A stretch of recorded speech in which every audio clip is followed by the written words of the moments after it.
A reunião secreta de Bolsonaro com comandantes militares para falar de golpe.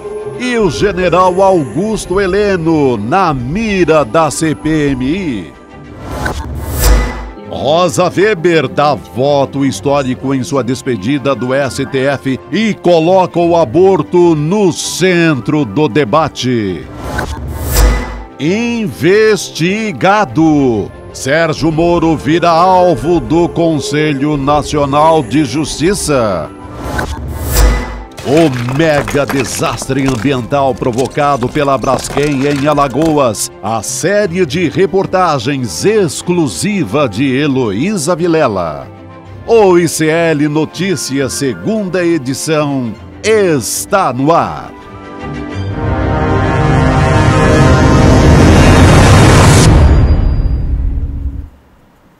Olá, boa noite, seja muito bem-vindo, seja muito bem-vinda ao ICL Notícias, segunda edição. Estamos ao vivo, agora 6 horas da noite, dia 22 de setembro de 2023. Estamos ao vivo nos canais do Instituto Conhecimento Liberta, também Eduardo Moreira, no YouTube. Muito bem-vindo você que nos acompanha nesta sexta-feira. Sextamos, Chico Sá comigo no estúdio. Agora é para valer, Gabi. Boa noite. Boa noite, Chico Pinheiro, diretamente da Ponte Aérea, Rio de Janeiro, Chico. O cara tá graças a Deus, hoje é sexta-feira, vida que segue. Boa noite, Gabi. Boa noite, Chico. Boa noite, maravilhosa comunidade ICL. Tamo junto, vamos nessa. Tamo junto, Chico. Boa noite também a você que nos assiste de Bataguaçu, Porto Alegre, Indaiatuba, Foz do Iguaçu, Ribeirão Preto, Salvador, Cananéia, São Gonçalo, Rio de Janeiro, Vitória, Campina Grande também, grande Campina Grande. Bom. Temos aniversário hoje de cidade, Chico Pinheiro? Sim, você acaba de falar. Olha só. A segunda maior cidade do estado do Rio de Janeiro, pelo menos em população. Qual é a segunda maior cidade do Rio de Janeiro? Vamos ver. São Gonçalo, não? Exatamente, né? São Gonçalo. São Gonçalo. A maior cidade é a capital, Rio de Grande Janeiro. São Gonçalo. E na Baía de Guanabara, do lado de lá da ponte Rio-Niterói, está São Gonçalo, que já tem quase 900 mil habitantes, quase 1 milhão. São Gonçalo fazendo 133 anos. Isso aí. Teve desfile, teve festa. São Gonçalo em festa. E que festejem em paz, e que a cidade cresça para o bem da sua população. Excelente. Meus parabéns, então, para todo mundo, né, que é de São Gonçalo. Quem nasce em São Gonçalo é o quê? Gonçalense? Gonçalense deve ser, eu apostaria Gonçalense. São Gonçalense. Gonçalense. Bom demais. Convido você que está aqui junto com a gente nessa sexta-feira a dar o seu like, o seu joinha para apoiar o nosso jornalismo, também ativar o sininho para receber as informações de que nosso programa está começando, sempre desde o começo. E hoje a gente, claro, né, Chico, vai falar, Chico Pinheiro, sobre os resquícios do bolsonarismo, é isso, né? O Bolsonaro, né, vai ficando cada vez mais, do ponto de vista político, né, uma página que vai ficar no passado. O caminho de Bolsonaro, nós temos dúvidas se vai ser a Papuda, o Bangu ou outro presídio que ele escolher. Cada dia fica mais difícil. A sobrevivência política eu já considero praticamente impossível, mas a sobrevivência em liberdade, cada vez mais difícil, porque, pelo que aparece aí nas delações do tenente-coronel Mauro Cid, além de falsificação de vacinas, além de apropriação indevida de patrimônio da União e joias, né?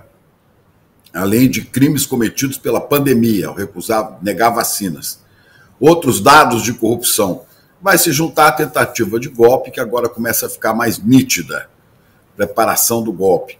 E talvez comprove-se a liderança de Jair Bolsonaro naquela arruaça de 8 de janeiro, aquela tentativa de quebrar tudo e de dar um golpe na democracia brasileira. Bom, o destino de Bolsonaro, então, eu acho que está praticamente definido. Mas o bolsonarismo, esse demora a morrer. Esse demora a acabar. porque tem muita gente que ainda não tem acesso às informações, porque vive fechado na bolha da extrema-direita. Tem os bolsonaristas fanáticos, aqueles que falam com ET, que põem a mão em cima dos celulares, que batem continência para pneu. Essa turma não tem muito jeito, não. Né?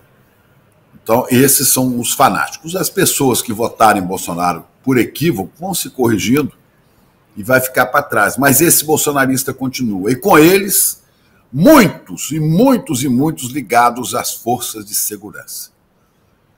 Né? Polícia Militar, Polícia Rodoviária Federal, militares em geral, né? São muitos ainda bolsonaristas e aprenderam com Bolsonaro que os métodos são esses aí, da truculência, do abuso da força, do uso indevido e criminoso das armas e da farda que nós, sociedade, lhes autorizamos a usar para a defesa desta mesma sociedade. Mas às vezes se acham mais do que deviam. Em São Paulo, recentemente, a gente falou aí, aquela Operação Escudo, a vingança pela morte de um cabo da rota resultou em 28 assassinatos. A polícia insiste, mortes em confronto. A gente tem vários relatos que houve assassinatos aí. A polícia matou e mata. Infelizmente, isso é herança do bolsonarismo. No caso de Salvador, que se tornou a cidade, e a Bahia em geral, Salvador e o Estado, 6 pessoas morrem. A polícia diz que morreram em confronto, né? E confronto nem sempre comprovado. Nós temos vários, nós já temos dezenas e dezenas, são mais de 50 mortos em 30 dias, por ação da polícia em comunidades mais pobres. E com o governador Jerônimo sem poder se mover, né? Porque a polícia parece que age à revelia das autoridades. E o governo acaba sendo um tanto refém disso aí. Eu sei que é um pouco diferente, não é porque ele é da esquerda e do PT, não. Mas em São Paulo, o governador Tarcísio incentiva a violência e aplaude a violência da polícia e justifica. Na Bahia, o governador está um tanto refém disso e justiça seja feita. Isso vem com culpa do passado também, de 4 governos do PT. O governo de Jacques Wagner e o governo de Rui Costa. Essa polícia na Bahia está cada vez pior.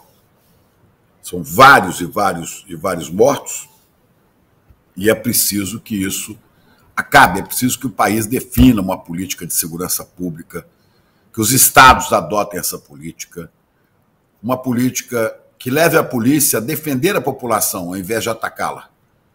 E defender com inteligência, com investigação, defender com ação firme, mas dentro da lei. Não é para agir fora da lei que a sociedade lhes dá o direito de usar armas e usar da violência legítima para a defesa de todos. Em São Paulo, hoje, tem uma boa notícia. A Justiça de São Paulo determinou, coisa que o governador não queria, obriga Tarcísio a garantir câmeras em fardas durante operações. A partir de agora, acho que é um prazo aí de 90 dias, para que os policiais só possam participar de operações com as câmeras corporais instaladas em suas fardas. Os policiais que não estiverem com a câmera instalada funcionando não poderão participar de ações policiais. A Bahia está longe disso, mas que siga o mesmo caminho. Ontem, conversando com alguém que esteve recentemente na Bahia, eu fiquei sabendo que o outro problema que alegam que está havendo na Bahia é a evasão de vários grupos criminosos do Sudeste, inclusive do Rio de Janeiro, de traficantes e milicianos para o Nordeste em geral, para a Bahia e para outros estados do Nordeste. Mas a resposta a essa ação de marginais, de criminosos na Bahia e em outros estados do Nordeste não pode ser nunca a solução em que a polícia é agente da lei, ao mesmo tempo é juiz, que condena e que executa, sendo que não existe pena de morte previsto na legislação brasileira. É isso aí. Vamos ver se alguém cuida, alguém do governo, principalmente do governo federal, do Ministério da Justiça e Segurança Pública, desmembrado uma coisa da outra ou não, mas caminhe para a política séria de segurança pública. Ou estaremos vendo esses fatos se repetirem todos os dias, o que é uma vergonha e um desassossego, um desespero para as populações pobres, negras, periféricas, que são as principais vítimas da truculência bolsonarista policial. É isso. É isso, são as principais vítimas e a gente vai falar de outro assunto também, que as principais vítimas também são mulheres pretas e pobres, né? Mas a gente vai começar falando de um voto histórico. Voto histórico. Muito importante, ministra Rosa Weber, hoje, presidente do Supremo Tribunal Federal, votou a favor da descriminalização do aborto até a 12ª semana de gestação, quer dizer, comecinho da gravidez, né? Até os 3 meses ali de gestação. O voto da ministra foi num julgamento que foi iniciado meia-noite dessa sexta-feira, plenário virtual da Corte, e o ministro Luiz Barroso pediu destaque. Então, nesse momento, a votação foi suspensa, ainda não tem prazo para ser retomada, mas a gente tem os trechos do voto da ministra Rosa Weber, e é isso que eu quero trazer aqui. A gente vai colocar, a nossa produção vai colocar aqui, eu vou ler para vocês esses trechos, porque foi um voto muito forte, né, Chico? Um ato final da ministra, a ministra deixa o STF com um grande e muito bem fundamentado voto. Exatamente, a gente destaca aqui alguns trechos, que ela diz o seguinte: a questão da criminalização da decisão, portanto, da liberdade e da autonomia da mulher, em sua mais ampla expressão, pela interrupção da gravidez, perdura por mais de 70 anos em nosso país. E ali ela está se referindo ao Código Penal de 1940, então era Vargas, né? O momento que isso foi decidido, a gente vivia numa ditadura. Vamos contextualizar. Nós, mulheres, não tivemos como expressar nossa voz na arena democrática. Fomos silenciadas. Tem outro trecho também bastante interessante, que ela diz: a mulher que decide pela interrupção da gestação nas 12 primeiras semanas tem direito ao mesmo respeito e consideração na arena social e jurídica que a mulher que escolhe pela maternidade. Olha só a fala, Chico Sá e Chico Pinheiro também, que nos ouve do Rio, a fala da ministra Rosa Weber, a importância de ela pautar esse debate nesse momento, num momento que a gente está saindo, né, de um governo Bolsonaro. Sim. E no momento também de que a gente tem uma reação conservadora muito forte. Foi imediata, né? Sim. Inclusive. A gente teve lideranças religiosas já se posicionando, né, Chico Sá? Por exemplo, o arcebispo de São Paulo, Dom Odílio Scherer, foi um deles. Sim. O mais... Eu ia falar surreal, mas não é surreal, porque é muito real, na verdade. É que nesse momento junta todas as igrejas, né? Junta da mais nova igreja instalada no Brasil, neopentecostal, que acabou de chegar numa periferia qualquer, a tradicionalíssima Igreja Católica. Nessa hora se juntam todos, ou seja, vai além da questão bolsonarista ou conservadora qualquer do dia a dia, é muito maior, né? A reação é muito grande. Por isso que eu temo que essa votação não se retome mais nem tão cedo, talvez nem na gestão do Barroso. Quando o Barroso pede vista, eu acho que ele tranca e não quer me meter com essa história. Há uma covardia muito grande, uma covardia, sobretudo uma covardia masculina. Isso. Do homem que é irresponsável na hora da gravidez. Nós somos de uma covardia sem tamanho em relação a esse tema e queremos decidir. Do arcebispo, que é homem feito eu, a qualquer um. A politicada toda, a macharada, sabe? Então, a gente quer decidir um tema no qual nós somos de extrema irresponsabilidade. Senão a gente inclusive, não teria na hora tantas da gravidez, crianças sem o nome do pai na certidão na hora de da nascimento. gravidez, pegue o número de crianças sem o nome do pai. Então, macharada, esse é o assunto das mulheres. É isso, exatamente. A gente tem por exemplo, só para título de curiosidade aqui, né? O Brasil registrou mais de 100 mil crianças sem nome do pai só em 2023. Só em 2023. Então, é isso que a gente tem. Eu vou puxar, Chico, porque a gente tem 3 situações hoje em que o aborto é permitido no país. Sim. Quando a vítima, né, a mulher, é estuprada, quando tem um feto anencéfalo, quer dizer, que não tem cérebro, e em caso de risco da morte da mãe. Mas a realidade é muito além disso, porque, na verdade, é muito difícil para essa mulher conseguir ter acesso a essa questão, que é uma questão de saúde pública, em qualquer um desses casos em que o aborto é legal. Então, a gente teve, por exemplo, uma criança de 11 anos, esse é um caso bastante recente, foi no ano passado, em junho do ano passado, que ela foi vítima de estupro. Sim, e normalmente isso acontece, né, com crianças e meninas jovens, quando elas estão dentro de casa. Então, essa é uma informação bastante importante. Né? Um familiar, o pai, família, um tio, exatamente. Ataque da própria família. Ligado à família. E essa menina de 11 anos em Santa Catarina, depois de recorrer a um hospital para fazer esse aborto legal, ela foi impedida, apesar de ter sido levada para a mãe, porque a equipe médica se recusou a realizar o procedimento. Numa criança que já tinha sido violentada por um familiar e que foi violentada novamente pelas instituições. Sim. Depois ela foi levada à instância judiciária e uma juíza perguntou para ela: você não consegue segurar a gravidez mais um pouquinho? Que foi a juíza Joana Ribeiro Zimmer. Eu quero dar nome aqui. Sim. E ela foi levada, essa menina, mais de 20 semanas de gestação, porque ela foi levada para um abrigo e foi mantida no abrigo para ela não conseguir abortar. Quer dizer, e ela conseguiu, essa é uma reportagem do Intercept com o portal Catarinas, por pressão da imprensa, inclusive por pressão da imprensa independente. Outro caso, Chico, que você falou sobre religiosos, acho importante trazer também, de uma menina lá em 2020, um caso dessa vez no Nordeste, lá no Recife. Ela foi levada num hospital no Recife, mas ela era de uma cidade do interior. Sim.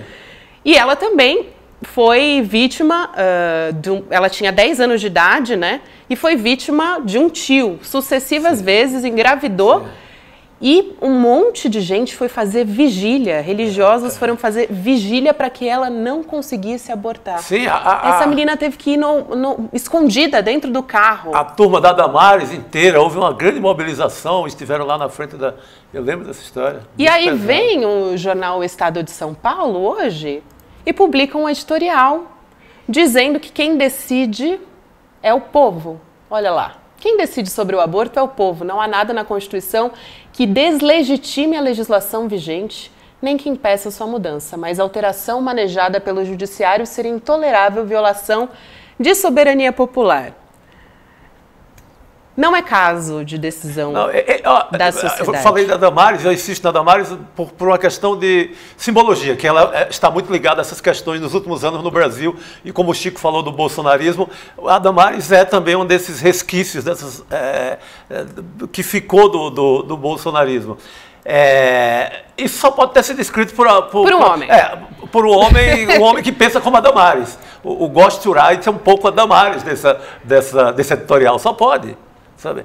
E eu acho assim, eu não sou o grande constitucionalista do Brasil, mas eu acho que a Constituição tem uma coisa muito séria chamada saúde pública. Perfeito, era isso que eu ia colocar agora. Não é uma questão da sociedade opinar, é uma questão de saúde pública. Exatamente. As mulheres já decidem abortar. Exatamente. A gente tem mais de 500 mil de mulheres que abortam. Sim. Então, elas já estão morrendo. E quem são essas mulheres que abortam e morrem? São mulheres que vão a clínicas clandestinas, porque são pretas, porque são pobres. Exatamente. Essas mulheres já estão morrendo. Mulheres que têm dinheiro, elas recorrem ou pagam rios de dinheiro para conseguir abortar. Sim, aí com clínicas de luxo que funcionam. Sai do Brasil. Clínicas de luxo que funcionam ao serviço dos ricos. É assim que funciona. A Rosa Weber, voltando, tem um trecho que é muito importante, que toca nessa questão que você falou agora, Gabi, que ela fala... mulheres que fazem aborto, que convivem com a gente, ou seja, ela está se referindo à parte privilegiada da sociedade, que está aqui entre nós, está no Supremo, está em Brasília, está no restaurante bom de Brasília, está na Avenida Paulista, está no restaurante bom de São Paulo, está perto do Dom Odilo, lá. Exatamente. Se brincar, está indo na missa. Entendeu? Porque tem dinheiro e faz uma clínica de luxo. A mulher pobre, preta, periférica, morre. E a gente não pode discutir do ponto de vista do moralismo, porque tem muita gente, não, mas o bebê... Gente, primeiro que o feto é uma expectativa de vida. Sim. Ele não pode ter mais direitos do que uma mulher, que tem uma história, sim, que tem uma vida, que tem pessoas... Sim. Que a amam, sim, né? Provavelmente você, sim, conhece uma mulher que já abortou e você nem sabe, porque são muitas, sim, mulheres que abortam. Sim, sim. Então, como se defende o direito do feto e se defende depois lá na frente que essa pessoa pobre, negra, possa morrer? Isso não pode... O pior tá aí gritando igual um editorialista do Estadão e fez com a namorada, sabe? Fez com a mulher... Entendeu? Usufruiu desse luxo da saúde pública para quem tem dinheiro e, sabe, e na hora de defende a morte de quem não tem dinheiro para pagar e acaba numa clínica clandestina em qualquer lugar ou usando o remédio inadequado. Isso. Né?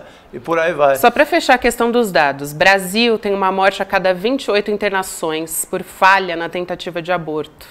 Isso é uma informação da reportagem da Asmina, que também é jornalismo independente. As mulheres pardas têm mais do que o dobro de risco de morrer do que as mulheres brancas. É isso que a gente está falando aqui.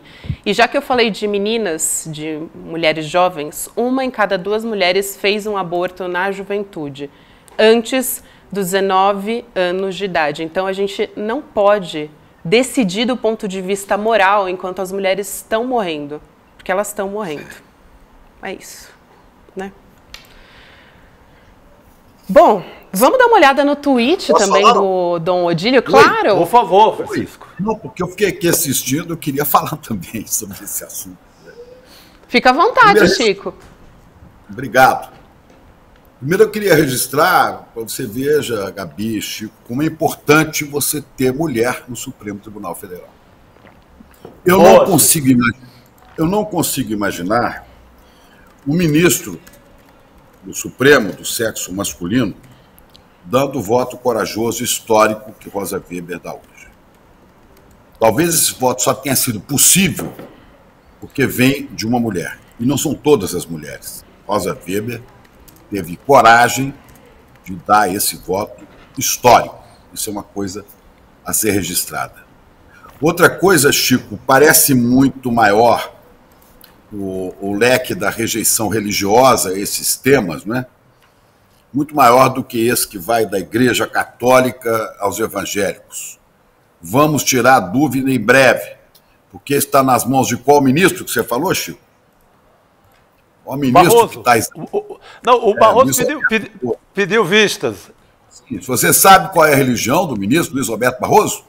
Suspeito, mas não. Luiz Roberto Barroso é judeu. Ele professa o judaísmo, ele celebra as datas judaicas. E vamos saber se, além da Igreja Católica evangélica, das evangélicas, também o judaísmo assume as mesmas posições. É bem provável. É bem provável, porque vem da tradição, né? Da tradição judaica, que é muito, muito patriarcal. Então pode ser que ele também se manifeste contra. Mas eu não vejo possibilidade, não via possibilidade de um voto como esse sair de outro ministro macho, masculino, do Supremo Tribunal Federal. Ou dificilmente de alguma outra corte que não seja o Supremo, com votos de homens. Então é importante ter essa visão. O lugar de fala, o lugar do voto feminino.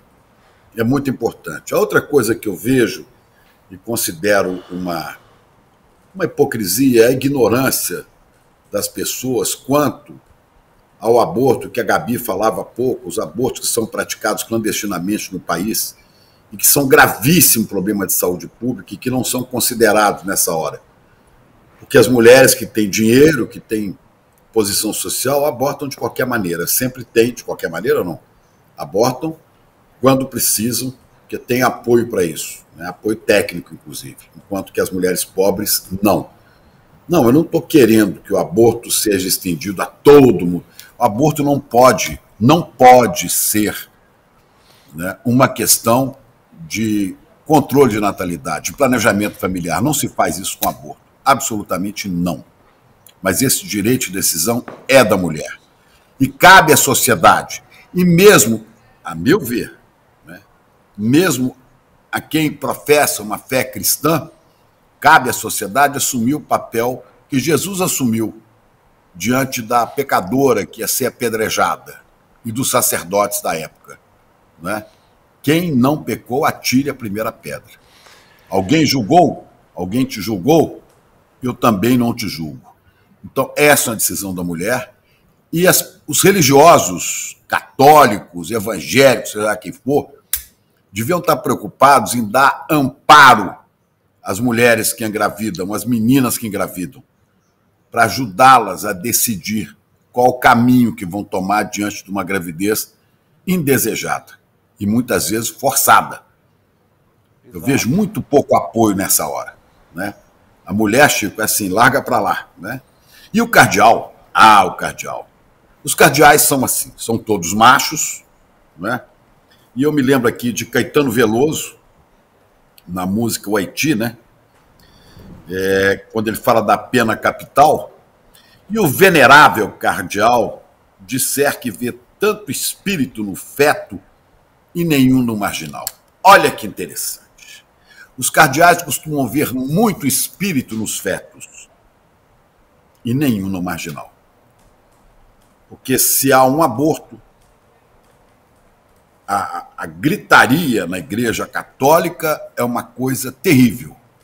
Agora, o cardeal já se manifestou com o voto de Rosa Weber, mas eu não ouvi, pode até ter falado, eu não ouvi nenhum protesto do cardeal Odilo Scherer quando a polícia de São Paulo comete os assassinatos em massa nas populações pobres. Aliás, continua sendo assim. O cardeal defende a pena capital porque diz que vê muito espírito no feto, mas parece que não vê nenhum naquele considerado marginal. É hipocrisia, é hora de se repensar, olha, e abusa da leitura bíblica quando publica uma coisa como esta aí. Isso é um abuso, isso é uma apropriação indevida, salvo o melhor juízo, com a desculpa do cardeal, autoridade dentro da Igreja Católica. Este é um uso indevido do Evangelho, usado neste caso e não usado em outros. E é um uso indevido para condenar aqueles a que ele devia acolher, como Jesus fez com a mulher adúltera. É isso que eu queria dizer. Excelente, Chico. Muito bom. Vamos continuar, então. A gente deu essa olhadinha, né, no que você estava falando do Dom Odilo, né, o Chico Sá. Olha só o que ele publicou, né? Momento em que um feto chamado João Batista reconheceu um embrião chamado Jesus. Evocando a religião, né, para justificar. E como o Chico acaba de dizer, né? Porque o Chico conhece muito mais religião e Bíblia do que eu, é o uso indevido, né? Pinça ali uma história da Bíblia para fazer uma propaganda do pensamento dele. E usando da forma errada, né? Digamos que eu não quero entrar nem nessa questão. Reinterpretando, né? Vamos dizer assim. Colocando uma gravidez no meio de uma imagem que não cabe, né? Nem vamos dizer que é errada, é simplesmente oportunista, politicamente oportunista. Não é? Será que ele ouviu alguma mulher? Ele ouviu alguma mulher para proferir essa coisa aí, essa bobagem? Desculpe, Dom Gilo, o senhor fala uma bobagem. Será que o senhor ouviu alguma mulher para saber disso? O senhor imagina como a Maria, mãe de Jesus, veria uma situação como essa? Sabe? Então é muito fácil, né, condenar as mulheres pobres, segregá-las no gueto, né, e não ver, e não bradar quando os pobres são massacrados, são mortos por ações de violência da polícia, da classe dominante, como foi em São Paulo, como é em São Paulo com moradores de rua, espancados, mortos muitas vezes. E eu me lembro que certa vez custou, o falecido cardeal Cláudio Rumes, até conversei com ele, custou a sair do Palácio Arquiepiscopal para ver o sangue dos pobres escorrendo nas sarjetas de São Paulo, mas saiu. Saiu depois de uma conversa e bradou contra aquilo que eu dizia, é o sangue de Cristo que é derramado. E parece que o cardeal não está vendo, não é? O sangue de Cristo também é o sangue da mulher.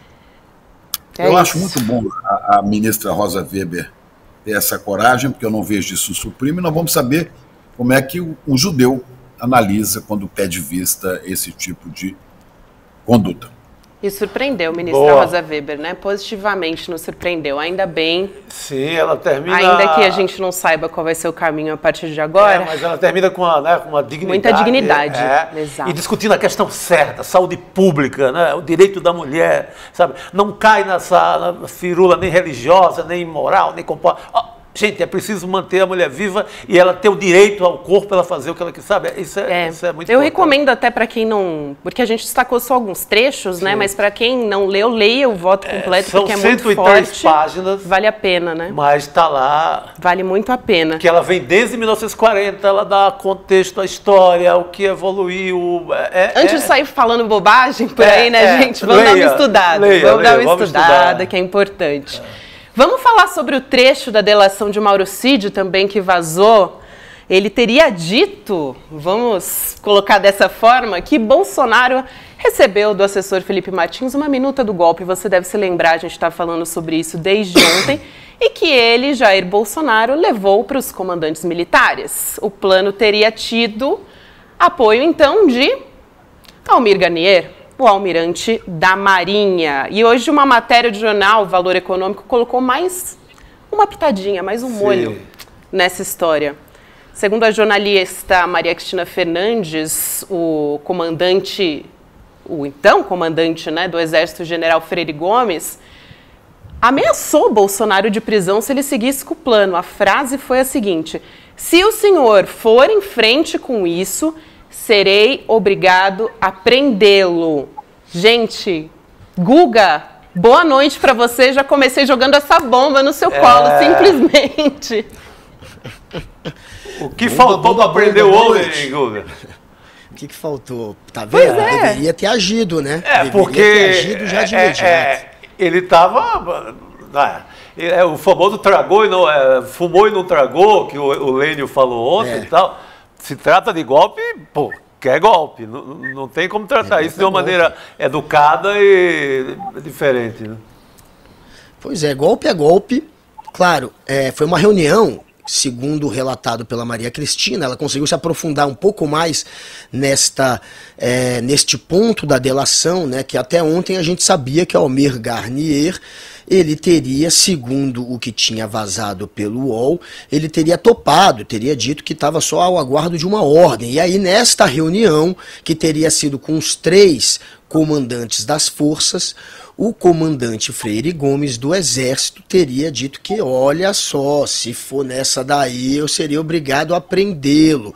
Mas, como está relatado pelas delações, pelo que saiu da delação, tinham os outros 2 comandantes ali, o da Marinha e o da Aeronáutica. O da Marinha ficou a favor e o da Aeronáutica ficou mudo. É o que está dizendo agora também essa reportagem do Valor Econômico. Ou seja, esse da Aeronáutica, que é considerado também um bolsonarista de carteirinha, pelo jeito estava em dúvida, e aí se posicionou de maneira firme. Essa é a versão, a gente não pode esquecer, do Mauro Cid. O Mauro Cid é do Exército, é um tenente-coronel. Uma das missões dele com a delação é tentar, de alguma maneira, limpar a barra também do Exército. Não estou dizendo que ele está mentindo, e nem que a reportagem, enfim, está errada, a reportagem de fato apurou que saiu na delação. Não estou dizendo que ele está mentindo. Agora, é um recorte que acaba sendo melhor exatamente para o Exército, que é onde ele faz parte, que é a força que ele faz parte. Então, se foi de fato o que o Mauro Cid relatou, como está na reportagem, é claro que tem esse lado positivo para o Exército, de passar a imagem de quem de fato atuou para coibir o golpe. Um teria ficado calado, que é o da Marinha, que é o da Aeronáutica, o Carlos Batista Júnior, e o Almir Garnier teria topado. Então é óbvio que nesta circunstância, neste recorte, fica um pouco menos pior, digamos assim, para o Exército, já que ele deveria de fato ter agido ali, se ele percebeu que aquilo era um chamado para um golpe, ele deveria ter agido, não deveria ter deixado ali na moita, mas como um outro comandante topou e o outro ficou calado, eu imagino que ele tenha se sentido de alguma maneira a necessidade de deixar isso quieto, já que se ele fosse entregar, ele não ia entregar só o Bolsonaro, ele ia ter que entregar o Garnier, e ele ia ter que entregar o que ficou calado também, ou seja, era uma briga que poderia provocar um racha dentro das Forças Armadas. Talvez seja por isso, eu não estou dizendo que foi por isso, mas é uma alternativa, né, de talvez o porquê do Freire Gomes não ter agido de imediato. É claro que ele deveria ter agido. Essa reportagem também deixa a margem para a gente questionar o motivo do Exército ter se negado a entrar no golpe. Não é porque o Exército queria salvar a democracia. Como eu disse ontem, e a reportagem também vai nesta linha, o que parece é que o Exército percebeu que não teria como dar golpe, que não tinha apoio, principalmente internacional. Os americanos, eles fizeram 5 ou 6 reuniões com pessoas do Exército para passar esse recado de que não ia apoiar golpe. Inclusive o Financial Times dos Estados Unidos, um jornal de muita credibilidade, ele relatou que em uma dessas reuniões, o militar que se dizia, que parecia ser o mais radical, o que estava mais disposto a ir para o lado do golpe, portanto, era exatamente o Almir Garnier. Isso o Financial Times falou quando relatou a pressão dos Estados Unidos para evitar um golpe no Brasil. Citou que aquele que era o mais radical era exatamente o Garnier, e é o que está se mostrando a partir dessa delação. E o que parece é que o Exército não entrou nessa, porque teve sim pressão gringa, porque eles viram que não ia ter como manter um golpe, e o Freire Gomes, quando recusa, pelo menos isso está na matéria do Valor Econômico, é porque ele já tinha inclusive sondado outros comandantes, o comandante do leste, do nordeste, que seria o Tomás Paiva, por exemplo, um deles na época, e hoje é o comandante das Forças Armadas. Eles teriam já sinalizado que não ficariam a favor de um golpe, e não ficariam pelo jeito, porque não contariam com apoio estrangeiro e que, enfim, não teriam como manter por muito tempo um golpe. Então o Exército, talvez para se preservar de um golpe que acabaria não funcionando, acabou não embarcando. A reportagem não bota o Exército como um herói da democracia, mas relata que, segundo a delação, foi isso que aconteceu. Houve essa ameaça de prisão, o Exército não compactuou, e não compactuou porque viu que seria uma furada embarcar em um golpe. O Rogério Jordão, que faz parte aqui da nossa equipe do ICL Notícias segunda edição, nosso roteirista, ele fez uma boa ponderação aqui. Sim. Se isso, né, essa informação que saiu no Valor Econômico não é também uma plantação, né, uma sementinha ali do Exército. Eu acho que pode favorecer um pouco a versão do Exército, mas eu achei uma apuração muito consistente, viu? Porque eu tenho acompanhado o que a Maria Cristina Fernandes escreve. Não, ela é excelente. Ela tem muita fonte, ela é muito detalhista. Não é assim, obrigado, Exército, você nos salvou, não. Como eles querem que seja, não, né? Nessa hierarquia aí de salvação, talvez a CIA tenha sido mais importante do que o Exército. Não é essa versão aí. Mas o que está muito patente é que o Garnier, o almirante, realmente, até o Zé Múcio, né, Guga? Até o Zé Múcio fala que parte... ele chega à conclusão... É o famoso demorou, Zé Múcio, demorou. Demorou. Mas chegou à conclusão de que parte das Forças Armadas realmente queriam ficar mais um tempinho por lá no poder. Então, tá ficando muito claro como a farda, como o uniforme do almirante, que a Marinha estava com o Bolsonaro. Tem golpe, tô dentro. E que, no mínimo, a participação do Exército, não sei se com essa veemência toda de ameaçar, inclusive, a prisão, mas não estava tão dentro da parada como o almirante, como a turma do almirante, que estava completamente dentro da ideia de golpe, né? O Almirante Garnier, pelo visto, inclusive está isolado. E no passado, engraçado isso, né? Engraçado não, curioso, vamos dizer assim. Ele dizia que as Forças Armadas eram uma grande família. A gente tem essa declaração dele nas redes sociais, as FA, né? As Forças Armadas são uma grande família a serviço da pátria, desde o Império, e assim continuarão a ser até o fim dos tempos. Que bonito. Sempre estarão unidas sob a direção do Ministro da Defesa, que ninguém se engane. E aí, né, ele faz um viva ali, a Marinha de Tamandaré e tudo mais. Mas é interessante isso, né, porque parece que agora mudou um pouco a situação. Não estão muito juntos, não. Esse espírito de corpo aí tá rachado, no momento está rachado. Ninguém fala em on, né? Ninguém fala abertamente, né, Chico e Guga. Ninguém ter esse relato de hoje, que é o relato importante da apuração da Maria Cristina Fernandes. Bolsonaro não fala, Almirante não fala, general não fala, ninguém fala. Resta a gente ir apurando e especulando, né, Guga? Por que não fala, né, Chico? Porque é melhor não falar para não se entregar mais, né? Para não produzir provas. O Garnier tá quietinho. Bolsonaro, a estratégia é ficar mudo e não rebater por enquanto a delação do Cid. O Múcio, finalmente, falando de maneira clara, a frase dele é que muita gente não desejava largar o poder. E que ele agora começa a apontar, inclusive, para o Almir Garnier, dizendo, relembrando que tentou, inclusive, convencê-lo a participar da troca de comando para o Marcos Oslen, quando trocou o comandante da Marinha, que ele não participou dessa troca de comando e que o Múcio tentou conversar com ele, não foi recebido. O Múcio está querendo agora se deslocar cada vez mais do Garnier, isolá-lo cada vez mais, porque a intenção é individualizar e tentar tirar o peso da instituição, das Forças Armadas. Então eles vão ter que entregar a cabeça de alguns nomes aí que participaram da tentativa de golpe, senão não funciona. Se não prender, se não for para cima de pelo menos alguns, não vai ter como tirar esse peso das Forças Armadas. E um deles, claro, vai ser o Garnier, que pelo jeito foi o que mais se meteu nessa daí. Agora a gente está vendo que vai sobrar sim para gente de alta patente, e esse Garnier, ele nunca foi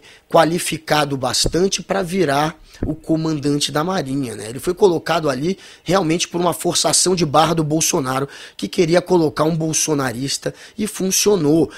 Tem uma tradição que para você virar o comandante da Marinha, você precisa passar pelo comando das esquadras do Rio de Janeiro ou da Bahia, ou dos dois, mas ou pelo menos de um deles.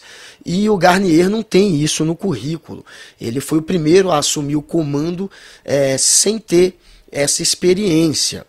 Não é uma necessidade formal, é informal, mas se tem essa tradição que ele não cumpriu, exatamente porque sempre foi uma pessoa que esteve ali a serviço do Bolsonaro, desqualificado se comparado a outros que já tinham muito mais experiência para assumir esse posto, mas sempre fazendo um discurso que agradava o Bolsonaro, sempre insinuando que o Bolsonaro tinha a Marinha assim ao lado dele numa possível tentativa de golpe. Tem algumas frases do Bolsonaro e do próprio Garnier nesse sentido, nesses anos aí de bolsonarismo. Então, e também, claro, colocou toda a família para mamar na teta dos estados. Era a esposa ganhando 30 mil em cargo indicado pelo governo, era o filho ganhando 11 mil também em cargo indicado. Então, é alguém que, enfim, não queria, como falou o José Múcio, não queria perder o poder, e a gente está entendendo o motivo.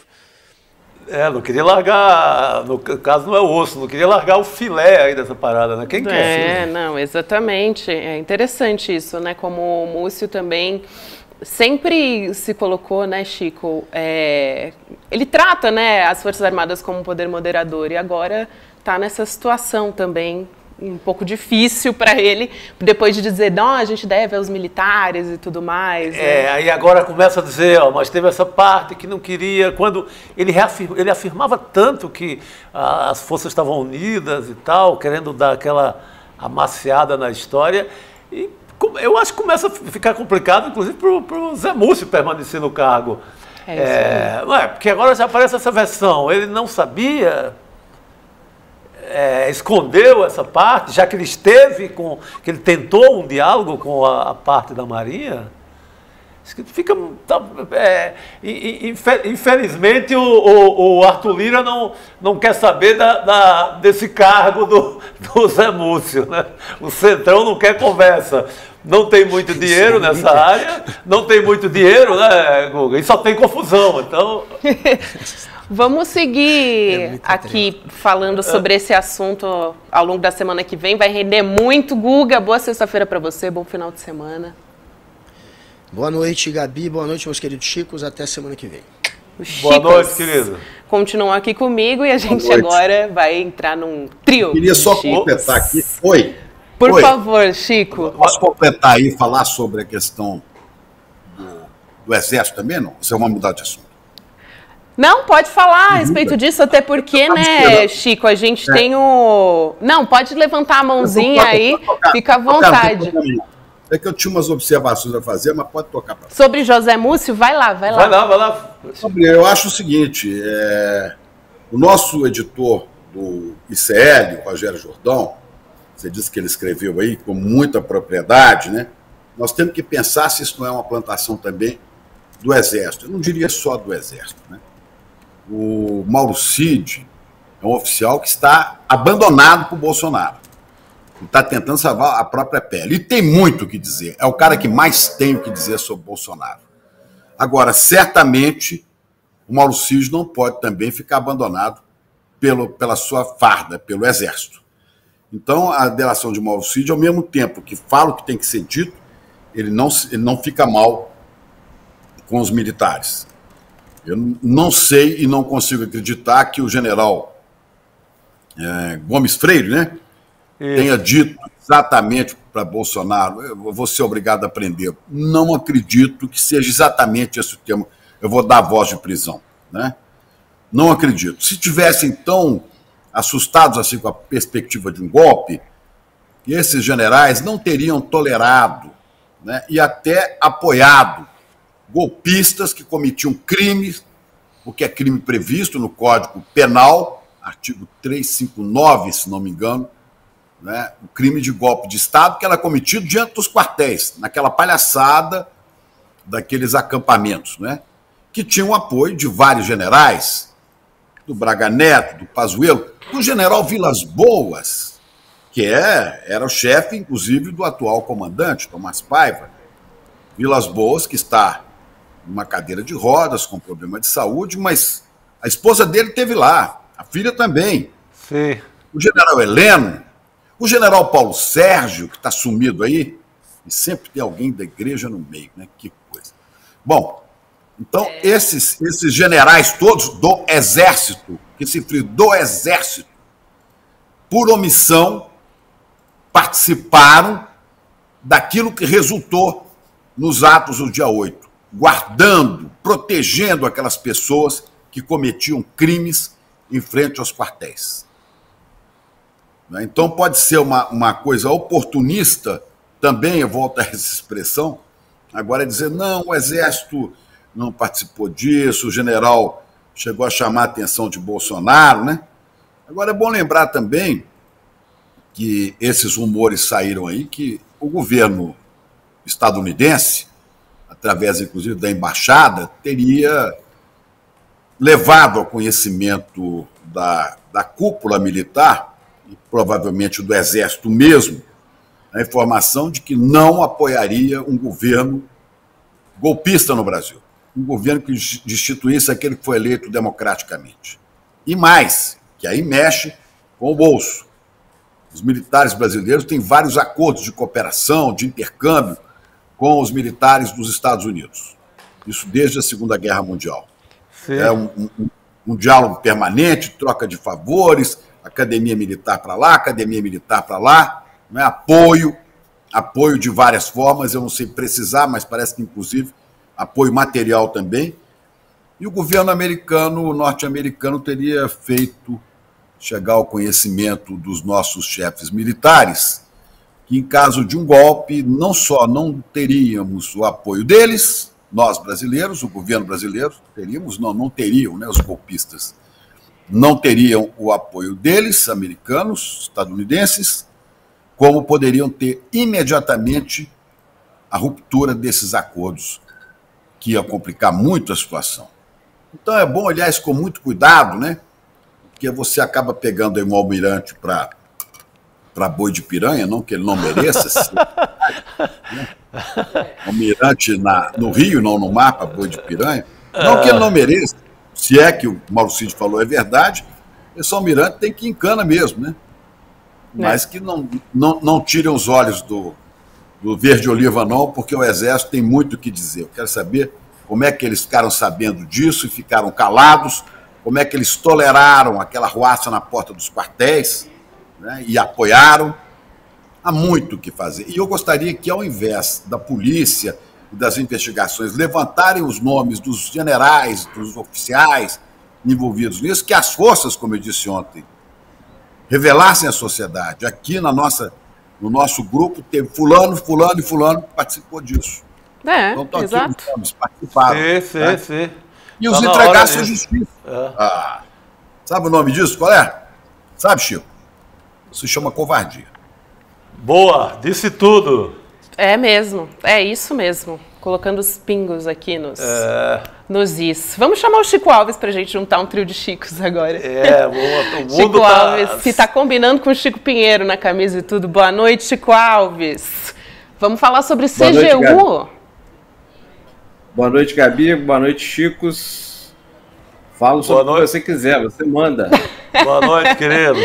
Chico Alves, a gente teve a Controladoria Geral da União anunciando hoje que vai enviar para o TSE, né, Tribunal Superior Eleitoral, a conclusão daquelas auditorias realizadas no pagamento de benefícios criados pelo governo Bolsonaro lá em 2022. Interessante que tem tudo a ver com isso que a gente estava falando agora, que o Chico estava tratando, porque a gente está falando de benefícios, né? O Exército teve tantos benefícios ao longo das últimas décadas, mas segundo a CGU, 1,97 bilhão de reais foi pago indevidamente por meio dos auxílios taxista e caminhoneiro.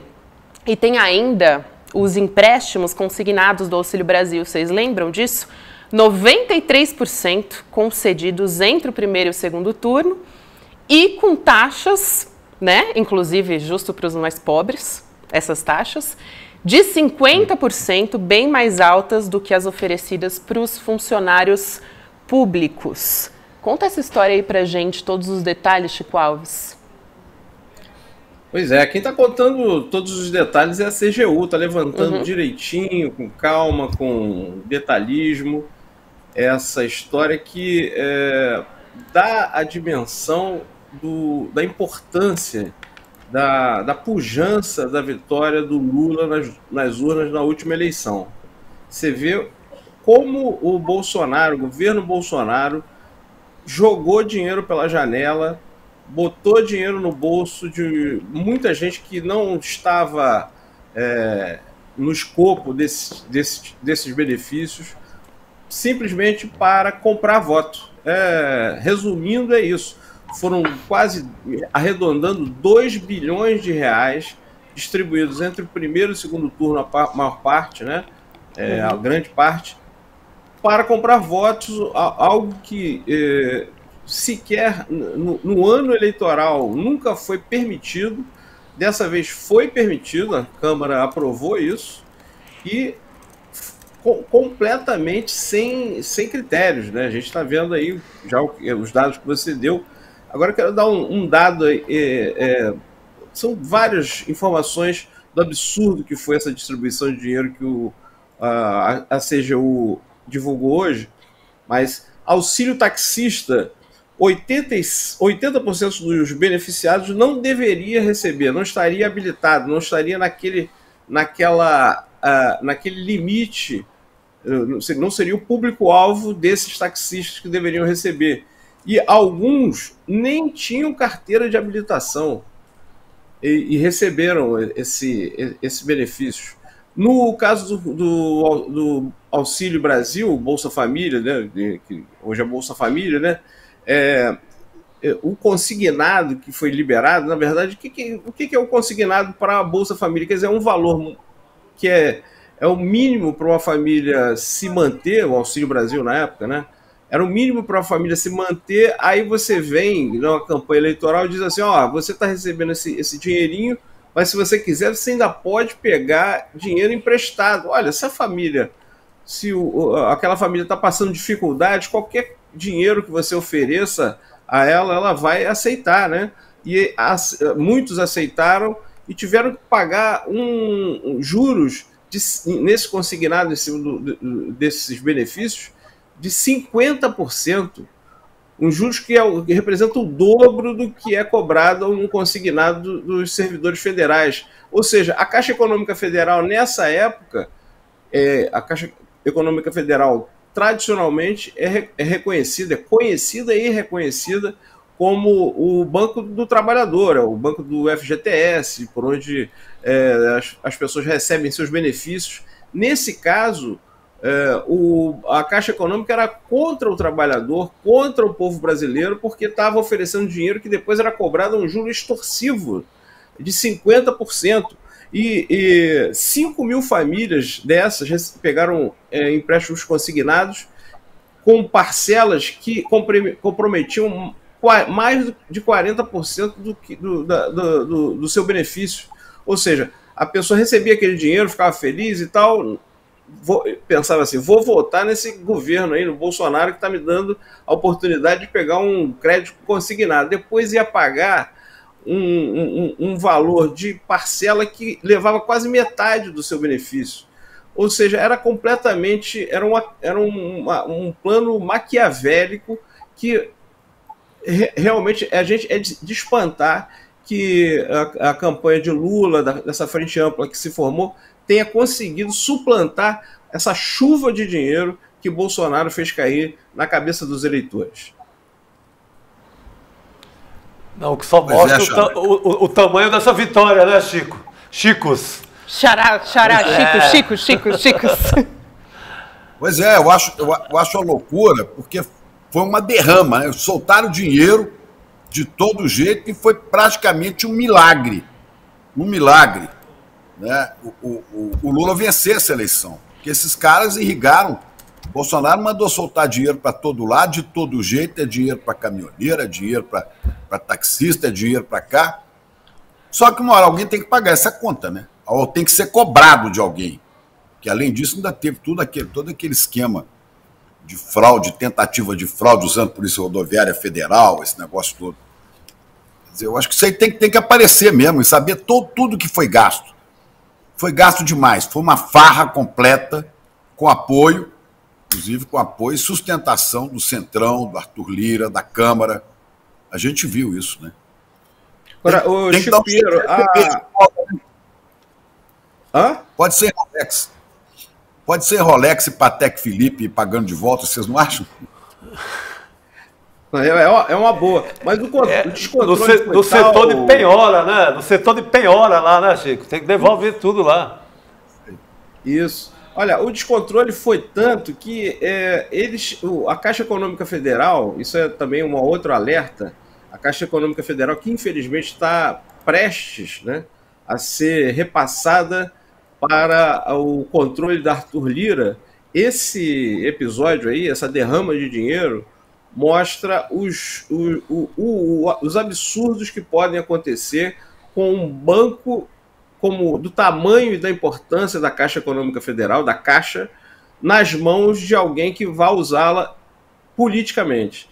Chegou ao ponto, o descontrole, assim, o negócio é o seguinte, o Bolsonaro falou assim, quero dinheiro, quero botar dinheiro aí, bota qualquer taxa de juros alta, mas eu quero que o povo, nesse período antes do segundo turno, tenha dinheiro na mão. E eles fizeram de qualquer jeito, a ponto de cobrar a parcela do consignado de quem não tinha pego o empréstimo. Você vê o que eles fizeram com a Caixa Econômica, sempre tão cuidadosa, sempre tão criteriosa, cuidou do fundo de garantia, cuida do fundo de garantia há décadas, e tudo está lá certinho e tal. Aí chega o Bolsonaro de uma hora para outra, para aquele presidente dele da Caixa Econômica, o assediador lá, fala, quero que faça e se vira aí. E se viraram em cima do trabalhador. Então, 8,4 milhões foram descontados de forma indevida de 47 mil famílias de brasileiros nessa bagunça que foi feita na Caixa Econômica Federal. Então, além de ressaltar a importância da vitória eleitoral do Lula contra fake news, contra ameaças, contra esse derramamento de dinheiro, isso mostra que a vitória do Lula foi por pouca diferença percentual, mas a gente vê também por quê, né? Será que se não tivesse derramado essa quantidade de dinheiro em cima da cabeça dos eleitores, a diferença teria sido tão pequena? Eu acho que não. Além desse alerta, a gente vê também o que pode acontecer quando um banco do tamanho da Caixa Econômica é usado de forma política. Talvez isso pudesse ser um case, né, para o governo Lula pensar bem antes, que uma coisa que já parece o martelo já está batido, mas antes de entregar para o Arthur Lira, é bom pensar no que pode vir por aí de problemas se realmente essa entrega para o Lira for consumada. Tem também Chico Alves, com muitos Chicos, né? A gente fica aqui. O general Augusto Heleno, né? Antes de entrar nessa história do Augusto Heleno, na verdade, a gente tem a história do Bolsonaro, né? Bolsonaro recorreu ao TSE para derrubar sua inelegibilidade também. E até agora 2 ministros, o Benedito Gonçalves e o Ramos Tavares, votaram contra esse recurso do ex-presidente Bolsonaro. Mas a gente não deve ter mudanças nesse sentido, né? Pelo menos a expectativa, a gente tem, Chico, de alguma mudança? Não, a expectativa, todas as apurações, todas as informações são de que essa sentença, essa inelegibilidade vai ser mantida. Tá tudo ali, tá tudo provado, comprovado, e recorrer é do jogo democrático, não tem problema nenhum, mas a perspectiva de conseguir reverter essa sentença é quase nula. Os votos muito consistentes, né? Claro. Provas, uma fartura de provas, não tem para onde ir isso aí. Não tem como, é só o esperneio que tem direito, mas nada mais. Eu acho que o ataque às urnas, a inelegibilidade foi por causa disso, né? Tá tudo ali, ele fez tudo na frente das câmeras, tudo, inclusive com papel, com chamada de vídeo, com foto, com tudo. Então, o juiz esperneante, né? Então ele reclama, mas a inelegibilidade vai ser mantida. Tem, como a gente diz aqui, né, Chico Pinheiro, e César Calejão gosta de dizer, tem materialidade. Ele tá no maior lucro, o Bolsonaro, né? Como sempre lembra o Lênio, com muita ênfase aqui, de maneira muito enfática, consistente, em matéria jurídica, o Lênio Streck fala, o cara não foi sequer indiciado ainda.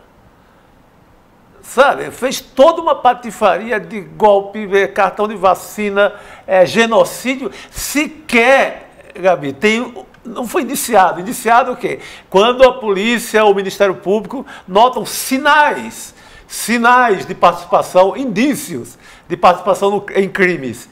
Pô, com tanto indício, com tanto sinal, com tanta coisa, sequer foi indiciado, está num lucro absurdo, né? É isso, né, Chico Pinheiro? Mas a hora dele vai chegar, você não tenha dúvida. Ah, que preocupa muito nisso aí. Vai correr ali nos trâmites legais, mas vai chegar. A gente está esperando. O Chico Alves estava falando ali que me preocupa muito agora, nesse momento, é mesmo essa questão da Caixa, viu? Não se esqueça que nós estamos no ano que vem, tem eleição municipal. Sim. Eleição municipal, a eleição de prefeitos é a eleição que garante as bases dos deputados no Brasil inteiro. O deputado é aquele que leva o dinheiro para eleger o seu prefeito garantir a base dele para a eleição do Congresso na próxima legislatura. E o gravíssimo dessa história é que se esse é o pior Congresso que nós já tivemos na história, e talvez seja a pior Câmara dos Deputados que nós já vimos, né, nós corremos um sério risco, com a Caixa na mão do Lira e suas 12 vice-presidências, da gente ter no próximo no próximo mandato, um Congresso que dá pior do que esse. Porque esse povo vai dominar, são 4 mil e não sei quantas agências da Casa, mais de 5 mil agências, tem mais do que uma por município, no Brasil inteiro. É o troço mais capilarizado que tem, é o troço que está com dinheiro, Chico Sá esses dias lembrou, dinheiro do aposentado, tudo passa, fundo de garantia, passa tudo pela Caixa, casa própria, né? E esse povo vai fazer política para o ano que vem. Então é preciso estar atento a isso. Eu acho que o governo devia estar muito atento com esse negócio de entregar caixa para qualquer Zé Mané que passa aí na frente do Centrão, né? E diga, eu quero levar. Para que a gente não caia em outra roubada. Depois não pode dizer que a cigana enganou, né, Chico? Não pode dizer, não, a gente está avisando, né? Eu acho gravíssimo, gravíssimo. É mais grave que ministério, viu? Também acho, Chico. Você falou tudo.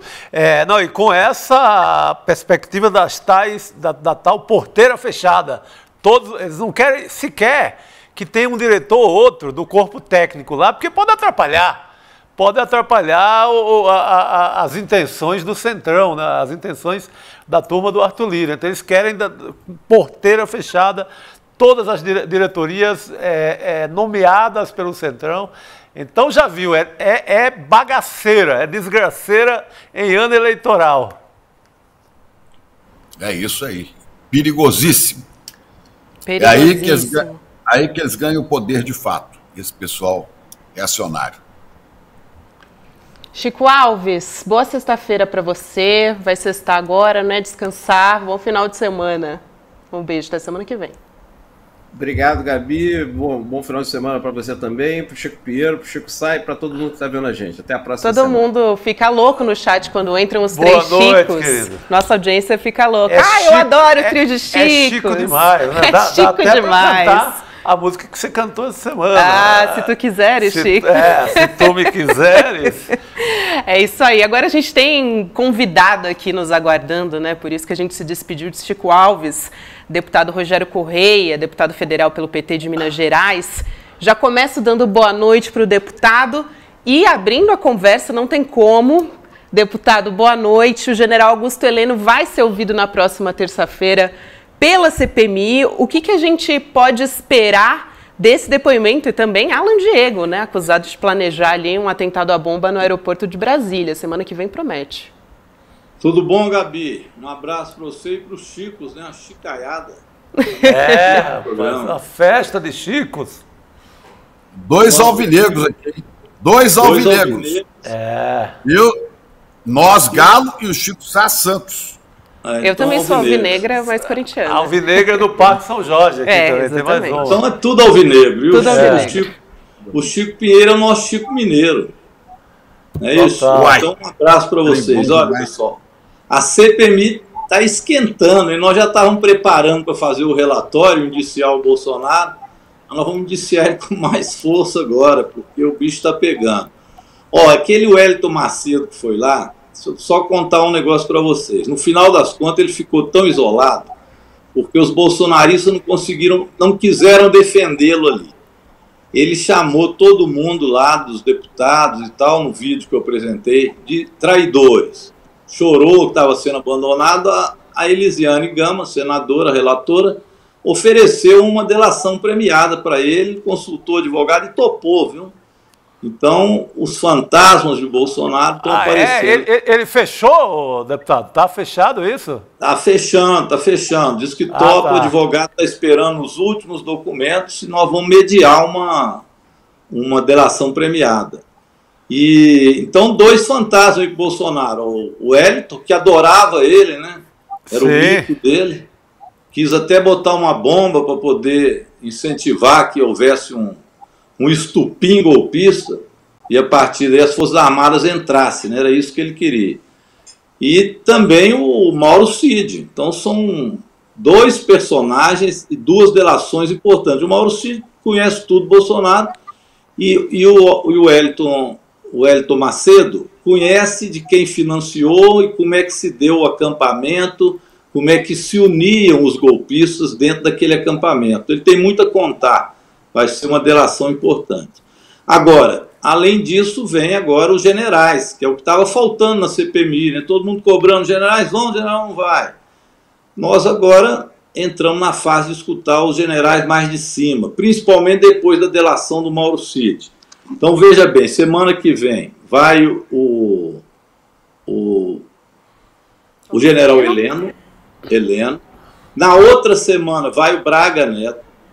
Nós estamos deixando o Braga Neto um pouquinho para lá, porque tem muita coisa aparecendo dele. Além daquelas denúncias de corrupção no Rio de Janeiro, também do golpe tem muita coisa acontecendo com o Braga Neto. E nós ainda vamos ter que ouvir da turma lá de cima o almirante Garnier, que é o que disse que estava com as tropas prontas, né, para dar o golpe. Da reunião com Mauro Cid. Mauro Cid conta que o Bolsonaro estava lá com uma minuta do golpe feita pelo Felipe Martins, que era assessor do Bolsonaro e fascista, racista, aquele que fez gesto de supremacista branco no Senado. E já esse aí mesmo. E ele já foi condenado por racismo. Esse que estava com a minuta do golpe, imagina, que achamos nós que é a mesma minuta que estava na casa do Anderson Torres, que é outro que está encrencado. E aí o almirante Garnier disse que estava com as tropas prontas para dar o golpe. Então esse terá que ser ouvido. E tem ainda o Paulo Sérgio Nogueira, que era o comandante o ministro da Defesa do Bolsonaro, que esses também dizem que, junto com o general Heleno, Braga Neto, articulava para aquilo que Bolsonaro queria, que era o golpe. E nós vamos ter que ouvir, na minha opinião, viu, Chicos e Gabi, vamos ter que ouvir o Bolsonaro. Eu acho que já está na hora de aprovar um requerimento para que o Bolsonaro vá lá, porque nós já temos elementos suficientes para mostrar ao povo brasileiro, cara a cara com ele, que ele também foi um dos que buscou, aliás, foi o principal artífice desse golpe. Mas deputado, o Bolsonaro vai meter todos os atestados do mundo, né? Ele já gosta de um atestado para pular para o hospital. No caso de CPI, ele vai recorrer a todas as possibilidades de não comparecimento, de ficar em silêncio. Se brincar, ele vai no hospital de novo, fazer uma nova cirurgia. Vai ser difícil capturar esse ex-presidente para a CPMI, né? Acho que vocês vão ter dificuldades, mas a intenção é mais do que necessária. Tem um riff dele e da Michelle que nós temos que aprovar. O presidente da CPMI, ele estava ainda indeciso, ele está indeciso em relação a isso. Ele achava que não havia elemento suficiente para pedir para quebrar o sigilo do Bolsonaro e da Michelle. Mas hoje não tem muita dúvida de que ele é um dos principais responsáveis, um dos principais, vamos dizer, indiciado ainda não, é um dos principais investigados desse processo, né, dentro da CPMI. O que liga ele também a muito dinheiro. Você pega o que estava no entorno dele, o que girou de dinheiro, é impressionante. Tudo para financiar golpe. Nós estamos fazendo essa conta. Você pega os três que eram do ajudante de ordem dele, Crivellati, aquele sargento, que eu esqueço o nome, mais o Mauro Cid, todos os três tinham junto muito dinheiro. O Crivellati, o sargento e o Mauro Cid. O sargento eu esqueci o nome, falhou agora, que já foi lá também. Todos têm na conta, o COAF fala que a conta deles é incompatível com o que eles recebiam. Luiz Marcos dos Reis, perdão, deputado. Isso, Sargento Reis. Esses três têm muito dinheiro na conta, mas muito dinheiro. Então ali era uma lavagem, ali passava também o pagamento das contas da Michelle, escola da filha deles. O próprio Sargento Reis acabou confessando que pagava mesmo a escola, esse aí mesmo. Então veja bem, esse também é outro, estão falando que está quase prestando também delação premiada, viu? Foi na CPMI, esse dia lá os bolsonaristas cercaram, deram guarida nele, mas depois abandonaram de novo. Então esse também pode prestar delação premiada daqui a pouco tempo.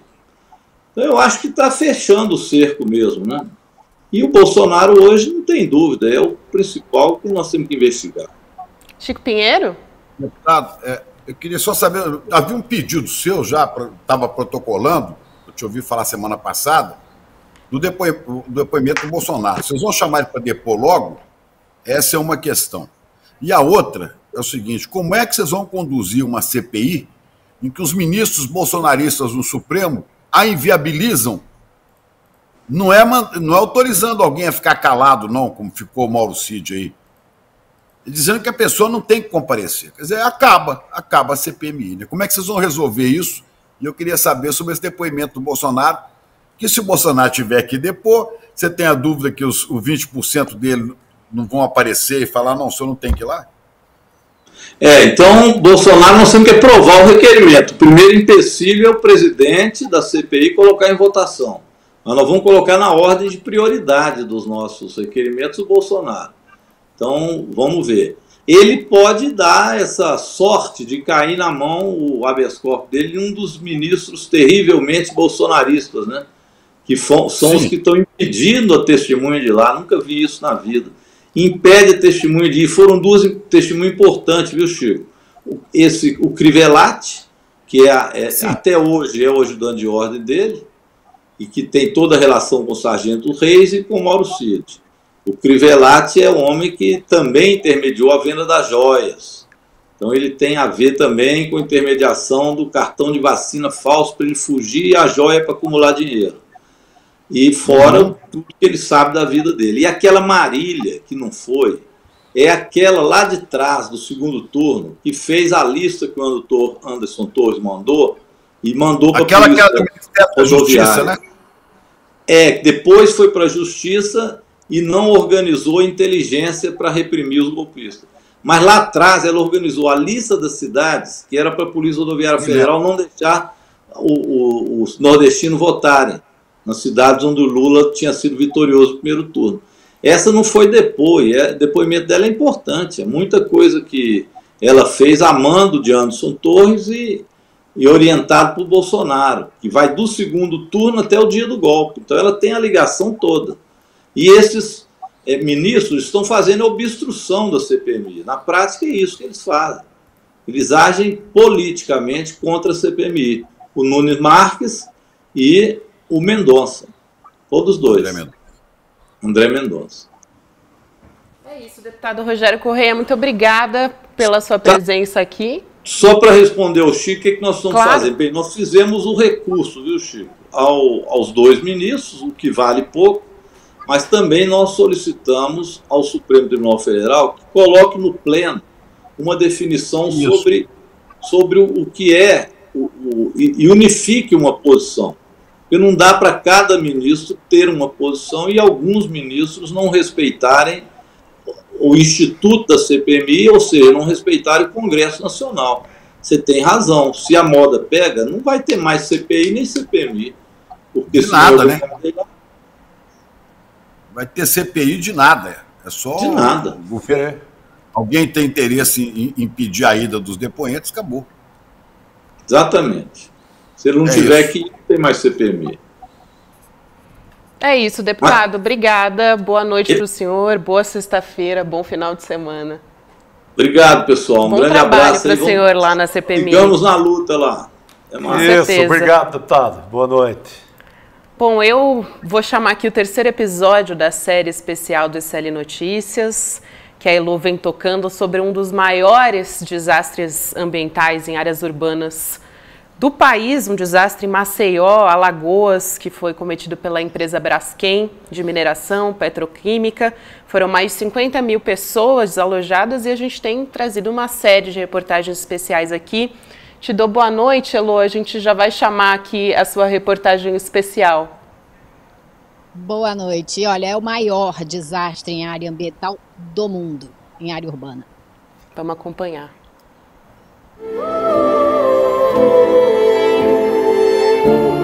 5 bairros em cima, 35 minas embaixo, a 1 quilômetro de profundidade. A exaustiva exploração dessas minas, a gente teve 11 que entraram em colapso. Foi quando a terra tremeu. Um terremoto. Se explorou demais a tal ponto que as minas que estavam próximas, à medida que foram mais exploradas, elas se juntaram, fizeram uma grande caverna, e foi essa junção que levou ao tremor. O tremor causou danos às estruturas das casas, rachaduras, afundamentos. É como se passasse um vulcão, uma ventania muito forte, como abalou o imóvel. Não sei nem explicar, porque nem eu sei o que está acontecendo.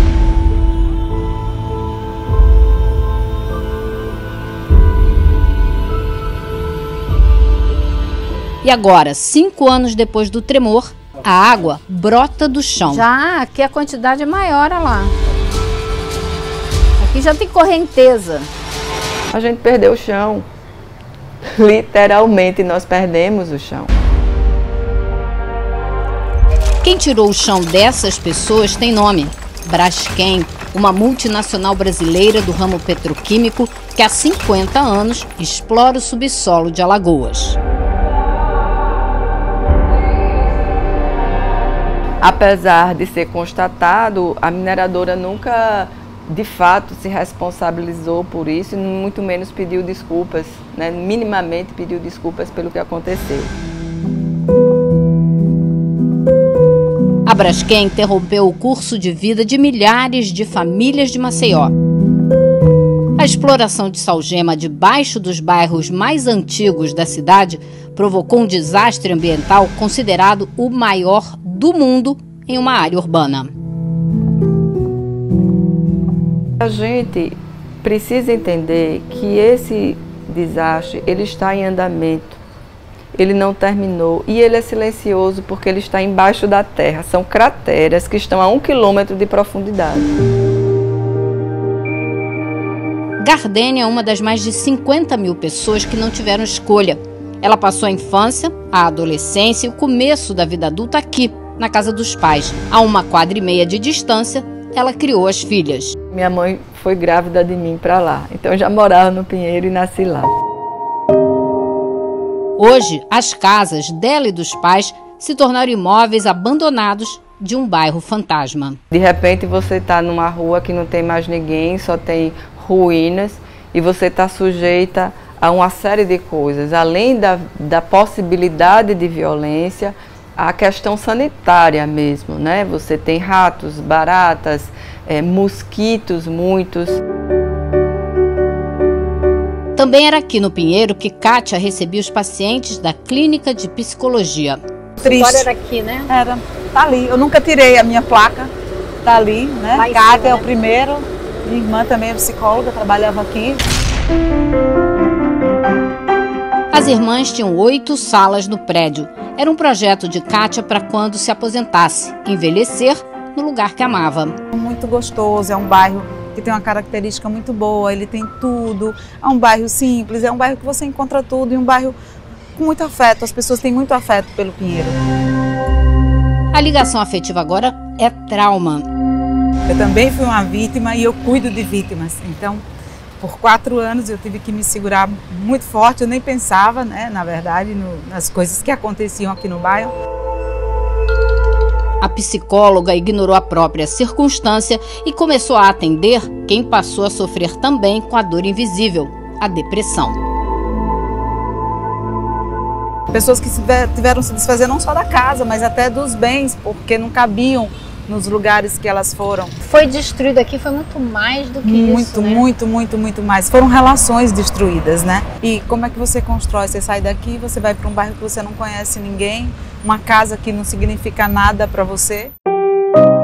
A urbanista Gardênia achou uma maneira de compensar a ausência do lugar em que viveu a vida toda. Levou com ela uma parede inteira da antiga casa. Eu resolvi trazer esse espaço e colocar aqui nesse cantinho. Não é um jardim de inverno, mas é a minha varanda. E de certa forma eu trago comigo um pouco da lembrança. Essas plantas que estão aqui embaixo também são plantas que foram trazidas da minha casa, né? Então as raízes de fato vieram junto comigo. Ela também faz uma pesquisa de mestrado do Instituto do Patrimônio Histórico sobre o que aconteceu em Maceió. E resolveu documentar o luto de toda uma comunidade. Eu tentei pensar em formas alternativas de pesquisa, então tentei trabalhar inicialmente as pichações. Antes de sair de suas casas, as pessoas foram e fizeram as suas pichações. O princípio da pichação é o princípio de que a pessoa não foi ouvida e ela quer dizer para o mundo o que foi que aconteceu e o que está acontecendo. As relações afetivas, os vizinhos que se conheciam, a padaria preferida, as escolas, foi tudo pulverizado. Sei que o ser humano ele é adaptável, você vai trabalhando para que a pessoa se adeque ao novo momento, ao novo lugar, mas é muito difícil, porque é muito doloroso, porque não foi uma escolha que você fez, né?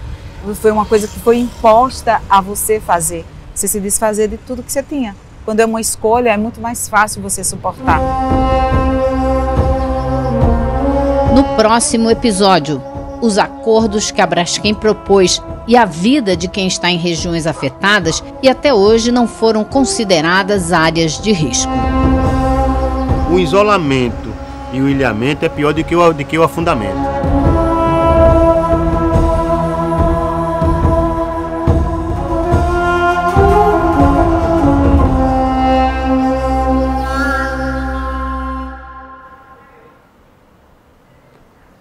Elô, mais uma reportagem importantíssima, como sempre a gente dá parabéns a toda a nossa equipe também, que a gente sabe que é um exército, né, que trabalha aqui junto com a Elô para trazer essa reportagem especial.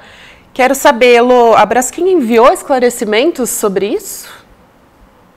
Pois é, a gente mandou uma lista de perguntas para a Braskem e ela mandou umas respostas. E eu acho que uma delas fala justamente do que os moradores mais reclamam, o fato dela não ter admitido culpa, e de não ter nem pedido desculpas, como diz a Gardênia na matéria, né? E a Braskem diz que o que aconteceu ali foi resultado de um terremoto, sim, mas que esse terremoto foi provocado por um grupo complexo de problemas que não se limitam à mineração. Há uma falha geológica, problemas de drenagem. Então, ela, de fato, não admite completamente a culpa pelo que aconteceu, o que deixa os moradores ainda mais irritados, com toda razão.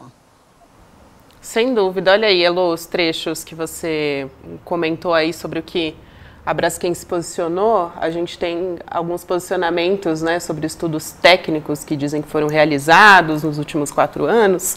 Fato é que essas pessoas foram completamente impactadas, né? As imagens não dá para você teimar com ela. Não é qualquer notinha de uma empresa, escolhendo palavrinhas ali na frieza de uma assessoria de imprensa, que vai dar uma resposta para esse povo, né? O desastre é muito grande. Eu fico até pensando, se esse desastre fosse em São Paulo, no Rio, porque a imprensa cobriu muito mal isso. Se fosse em São Paulo, no Rio, será que tinha sido assim? Sabe? Perfeito, Chico. Você tocou num ponto que os moradores lá tocam toda hora. Se fosse num lugar que não Alagoas, será que ia ser tratado dessa maneira? Duvido.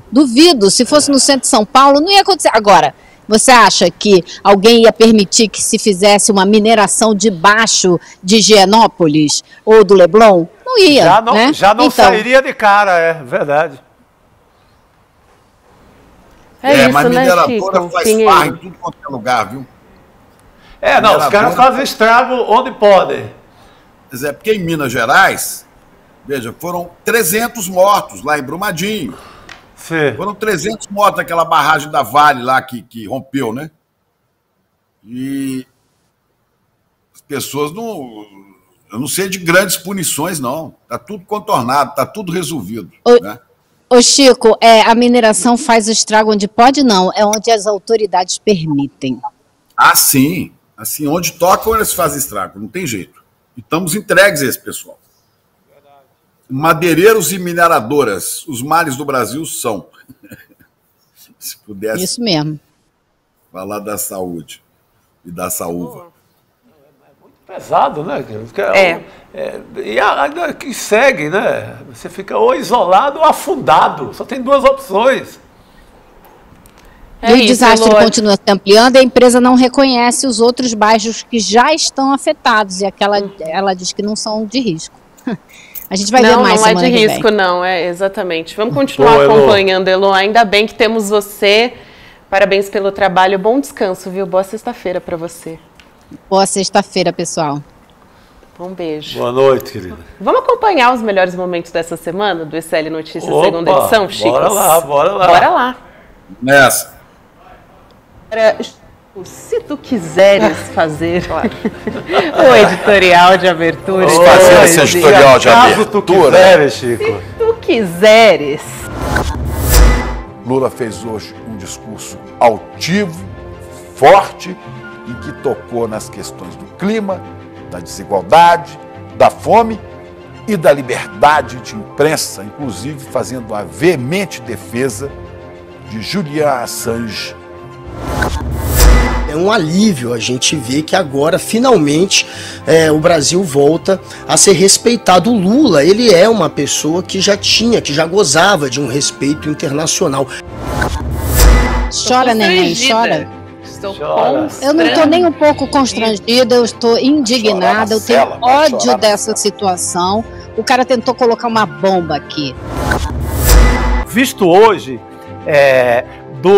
a partir dessa delação do Cid, essas manobras têm que ser investigadas, né? Porque para que essas tropas estavam se assanhando ali perto da eleição? E o Bolsonaro... Inimigo, o Brasil ninguém, pelo que eu sei, ninguém invadiu o Brasil, nenhum inimigo externo iria invadir o Brasil naquele momento. Abuso, assédio, não é sobre monstros. Nossa, meu Deus, esses alunos são monstros, que coisa horrorosa que aconteceu. São pessoas, são homens que são socializados assim, é sobre poder. Assédio sexual, abuso sexual é sobre poder, não é um monstro que vai te agarrar. A análise dos mais de 50 especialistas da Companhia de Pesquisa de Recursos Minerais do Ministério das Minas e Energia não deixa dúvidas. A mineração da Braskem provocou o terremoto. As minas estão desmoronando e fazendo o solo em cima ceder. Moradores foram forçados a sair da região. Porteira fechada que eu conheço é curral. Eu que morei muito tempo na zona rural, sítio e tal, é o curral, né? Onde está o gato do centro. Pois é, porteira fechada, a Caixa Econômica.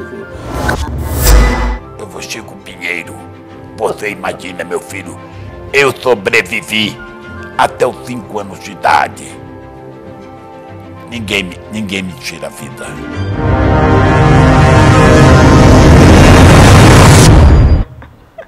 E fechamos com o Chico Pinheiro, imitando o nosso companheiro, né? Fazendo o companheiro Lula. Boa noite pra você, companheiro. Boa noite, companheiro. Perfeito. Vamos nessa. Boa noite, querido. Boa sexta-feira, Chico Pinheiro. Boa sexta-feira, Chico Sá. Um prazer estar aqui na semana com vocês. Também, queridos, e para quem está em casa, aí aproveitem. Aproveitem. Com juízo ou sem juízo? Não sei, você que decide. É bom estar ali no meio termo, né? Juízo, hein, Chico Pinheiro, aí no Rio de Janeiro. Pode deixar. Cuidado. Vamos agora para o Sinapse CL. Roberta Garcia, César Calejão entrevistam Jaqueline Muniz, antropóloga e cientista política. Conversa agora que promete também, antes de sextar. Vai lá dar uma olhadinha no Sinapse, conversa que vale a pena acompanhar. Eu já vou sair aqui do programa e já vou acompanhar. Um beijo para vocês, Chicos. Até semana que vem. Tchau, gente. Tchau.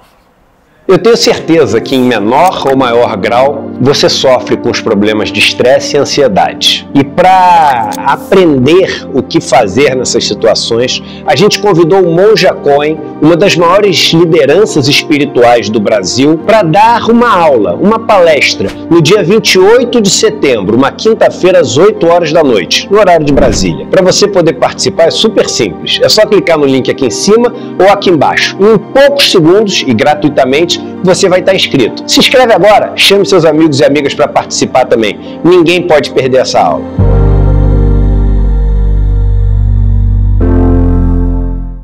Olá, eu sou a Dani Vidotti, sou professora de Yoga e Meditação e aqui no meu curso Bem-Estar Profissional você vai aprender diversas maneiras de cuidar de você dentro do ambiente de trabalho.